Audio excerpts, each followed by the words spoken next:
Hi, hello. Welcome to DSB English Grammar, Shaker English Grammar. Okay, my dear friends and aspirants. Now you are going to the literary terms of English. Already before video, I done 1 to 10 literary terms చెప్పాను. Literary terms అని వాటి meanings, the purpose of terms and example చెప్పాను. So now 11 to 20 చెప్తాను. అంటే 3 parts కింద చేయాలని నా ఉద్దేశం. సో టోటల్ 30 పాయింట్స్ ఉన్నాయి లిటరీ టర్మ్స్లో. 1 to 10 టర్మ్స్ చదివాను అనుకుంటున్నాను. 11 to 20 చూడండి. First point of view. ఈ పాయింట్ ఆఫ్ వ్యూ అనే దాని యొక్క మీనింగ్ ఏమిటంటే perspective from which the story is told. అంటే పర్స్పెక్టివ్ ఫ్రమ్ అంటే ఒక పాయింట్ ఆఫ్ వ్యూ అంటే దాంట్లో ఉన్నటువంటి ఒక ప్రధానమైనటువంటి ఆ విషయాన్ని అవగాహన చేసుకుని ఆ స్టోరీ ఏది అంటే ఒక ఒక ఒక కంటెంట్ని ఒక కాన్సెప్ట్ని ఆ స్టోరీ చెప్తే దాన్ని ఏమంటారంటే పాయింట్ ఆఫ్ వ్యూ అంటారు. సో మన దైనందిన జీవితాల్లో కూడా you have to point of view in your doing anything. మనం చేసే ప్రతి దానిలో కూడా ఒక ప్రధానమైన లక్ష్యం ఉండాలి. అది మనం కలిగి ఉండాలి. సో ఇక్కడ పర్పస్ ఆఫ్ లేదా యూజింగ్ అని చూస్తే షేప్స్ రీడర్స్ అండ్ పర్సెప్షన్స్ అన్నమాట. ఒక ఒక ఒక ప్రధానమైన ఉద్దేశంతో కొందరు రీడర్స్ చదువుతారు, అలాగే దాన్ని కొంతమంది రైట్ చేస్తారు. Example, the bet uses third person limited omniscient అంటే ఇక్కడ ఈ ద బెస్ట్ అనేటువంటి ఆ లిటరేచర్లో థర్డ్ పర్సన్ అనేవాడు ఓమినిసెంట్ అంటే ఎక్కడ లిమిటెడ్ ఎక్కడన్నా ఉంటాడు. ఓమినిసెంట్ అంటే ఆల్వేస్ ఆల్ దేర్ అంటే ప్రతి చోట ఉంటాడు అనేది. ఇది పాయింట్ ఆఫ్ వ్యూ అనేటువంటి లిటరరీ టర్మ్స్. సెకండ్ వచ్చేసరికి ఎపిక్. ఎపిక్ అంటే long narrative poem about heroic deeds అనమాట. అంటే చాలా ఎక్కువ లెంత్ కలిగినటువంటి పోయం ఇది. ఎపిక్ అంటే యాక్చువల్గా మన పోయంలో 5 లైన్స్ ఉంటాయి. స్టాంజా తీసుకుంటే 5 లైన్స్ ఉంటాయి. 1 stanza has 5 lines. But epic అనేసరికి it has 10 lines have or it has 20 lines. So it is called long narrative poem అనమాట. అంటే ఏదో ఒక విషయాన్ని చాలా సుదీర్ఘంగా దాన్ని చెప్పడం, చాలా లెంతీగా చెప్పడాన్ని ఏమంటారంటే ఎపిక్ అంటారు అనమాట. అంటే దీన్ని అంటే ఒక హీరోయిజం, ఒక వ్యక్తిని చూసుకుని దాని గురించి దాన్ని ఏమంటారంటే యూజింగ్లో సెలబ్రేట్స్ కల్చరల్ వాల్యూస్. అంటే ఎక్కడ ఈ పర్పస్ ఉపయోగిస్తారు, దీన్ని ఎపిక్ని ఎప్పుడు ఉపయోగిస్తారంటే ఒక కల్చరల్ వాల్యూస్ని లేదా ఒక సెలబ్రేట్ చేసినప్పుడు ఏదన్నా ఒక వ్యక్తి ఇక నేను సంక్రాంతి సంబరాల్లో ఉన్నానంటే నేను చాలా అంటే January 13 స్టార్ట్ అయ్యాను, 14th 15th 16th celebration vibes అని చెప్పేసి ఈ మధ్య వాట్సాప్లోనే లేదా నాకు వీడియోస్ వైరల్ అయినాయి. అంటే సో లాంగ్ స్పెండింగ్ అనమాట. అంటే ఒక వ్యక్తి ఎలాగ ఎంజాయ్ చేశాడు అనేటువంటి దాన్ని ఏమంటే celebrates cultural values. For example, the Iliad by Homer. The Iliad అనేటువంటి ఎపిక్ ఉంది, హోమర్ అనే వ్యక్తి రాశాడు.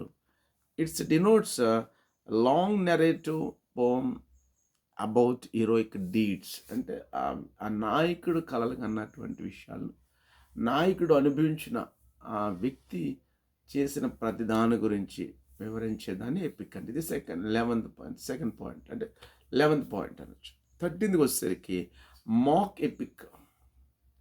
మాక్ అంటే satirical imitation of an epic అనమాట.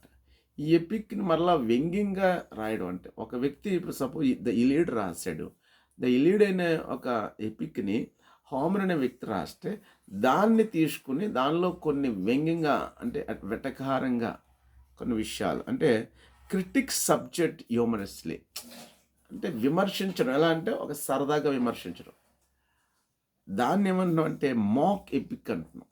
ఫర్ ఎగ్జాంపుల్ ఏంటంటే the rape of the lock by Pope, Alexander Pope అనే వ్యక్తి రాశాడు. The rape of the lock అనేటువంటిది ఒక చాలా వ్యంగ్యంగా ఉంటుందన్నమాట. ఇది మాక్ ఎపిక్కి రిలేటెడ్గా ఉంటుంది. This is example. So point of వ్యూకి ఏమో మనం ద బెట్ చూస్తే, సో ఎపిక్ ఏమో ద ఇలియడ్ ఎగ్జాంపుల్ అయితే, మాక్ ఎపిక్ వచ్చేసరికి the rape of the lock అనేటువంటిది అలెగ్జాండర్ పోప్ రాసిన ఆ లిటరేచర్. Next 13th. 14th వచ్చేసరికి కొరియోగ్రఫీ. కొరియోగ్రఫీ అంటే arrangement of movement in a performance. అంటే మనం పర్ఫామ్ చేయడానికి సంబంధించినటువంటి ఏర్పాట్లు, ఒక సీనరీ కానీ, ఒక స్టేజ్ డ్యాన్స్, ఇవన్నీ కూడా మనం ఏర్పాటు చేసుకోవడాన్ని అని ఏమంటారంటే కొరియోగ్రఫీ అంటారు. ఆ కొరియోగ్రఫీ ఎవరంటే అక్కడ చక్కగా ఒక డ్యాన్స్, ఒక సాంగ్ డ్యాన్స్ తీసుకుంటే ఆ కొరియోగ్రఫీ ఏం చేస్తాడంటే చక్కగా సీనరీస్ పెడతాడు, చక్కగా అలంకరిస్తాడు, అరేంజ్ చేస్తాడు. దాన్ని ఏమంటారంటే arrangement of movement in a performance. Perform చేయడానికి సంబంధించినటువంటి సీనరీస్ని అరేంజ్ చేయడం, మూమెంట్స్ని అరేంజ్ చేయడం.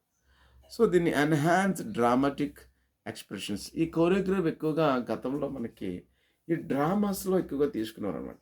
ఆ డ్రామాస్లో దాన్ని ఎక్స్ప్రెషన్స్, ఆ డ్రామాలో ఎలా ఎక్స్ప్రెషన్స్ ఇవ్వాలి.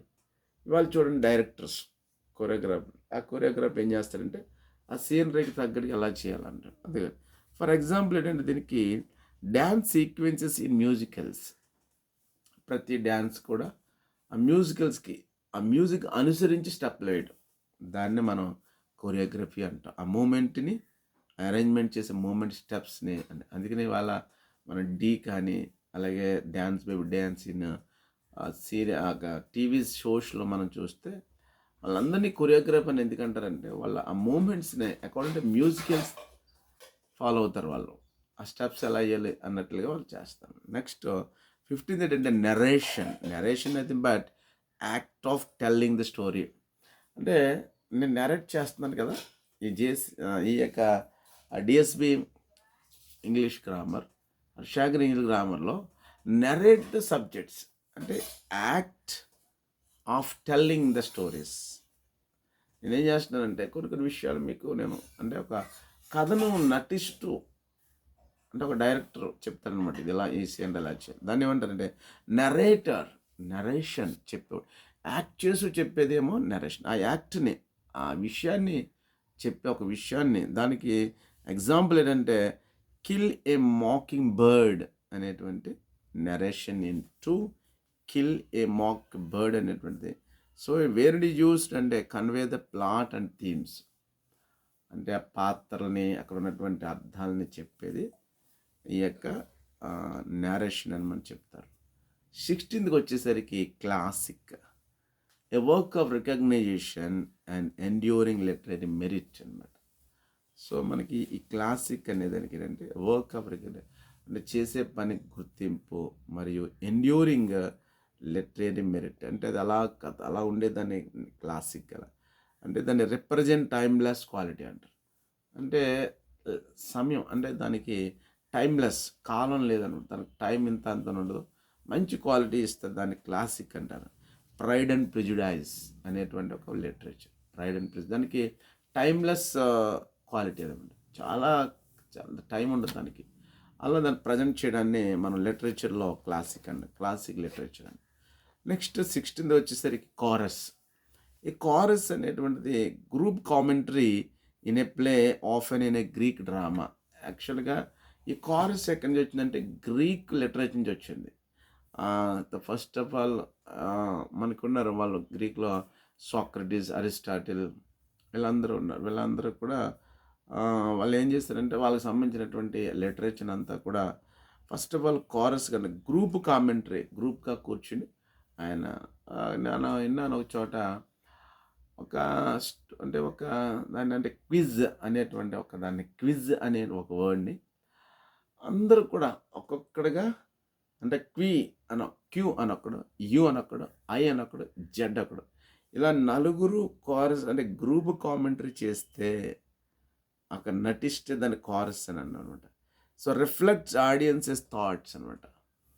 సో అక్కడ ఉన్నటువంటి ఆడియన్స్కి ఈ కారస్ ఒక రిఫ్లెక్ట్గా ఉంటుంది అనమాట, ఒక ఎంజాయింగ్ ఉంటుంది. దానికి ఎగ్జాంపుల్ ఏంటంటే ఒడిపస్ రెక్స్ అనేటువంటి ఒడిపస్ రెక్స్ అనే గ్రీక్ ఒడిపస్ రెక్స్ అనే లిటరేచర్ మనకి ఈ కోరస్కి ఎగ్జాంపుల్గా ఉంటుంది.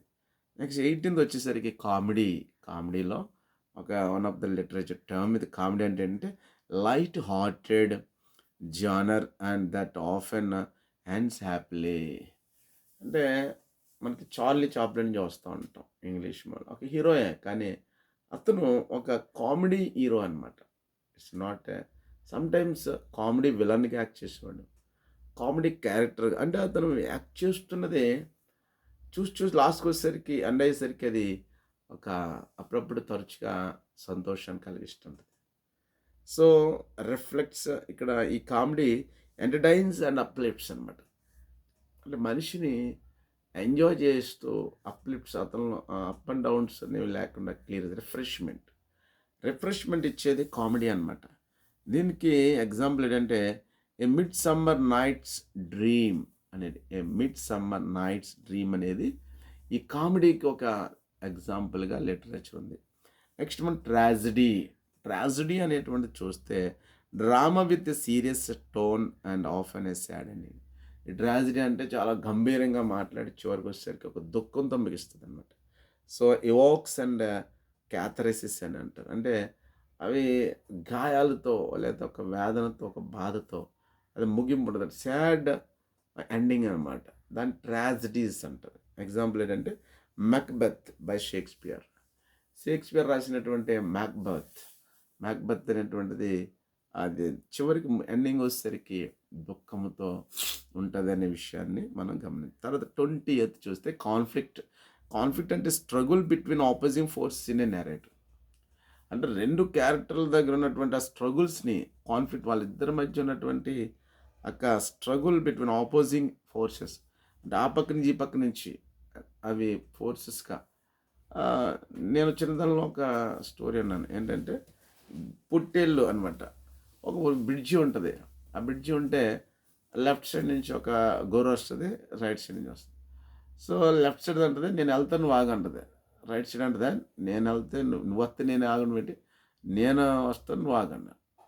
అంటే వీళ్ళిద్దరు మధ్య కూడా ఫోర్సింగ్ ఎలా అంటే సరే అయితే కాసుకుని నువ్వు వెళ్తావు నేను వెళ్తాను అని చెప్పి ఇద్దరు వచ్చి బ్రిడ్జ్ మధ్యకి వచ్చేసరికి ఆ పొట్లాట స్టార్ట్ అయ్యి చివరికి ఏమవుతుందంటే బ్రిడ్జీలు ఇద్దరు కలిపి అందులో పడిపోతారు వచ్చింది. అంటే ఈ కాన్ఫ్లిక్ట్ అనేటువంటిది డ్రైవ్స్ ద స్టోరీ ఫార్వర్డ్ అనమాట. దానికి ఎగ్జాంపుల్ ఏంటంటే 12th night. The conflict in the 12th night is centered and mistaken identities and unrequired love అనమాట.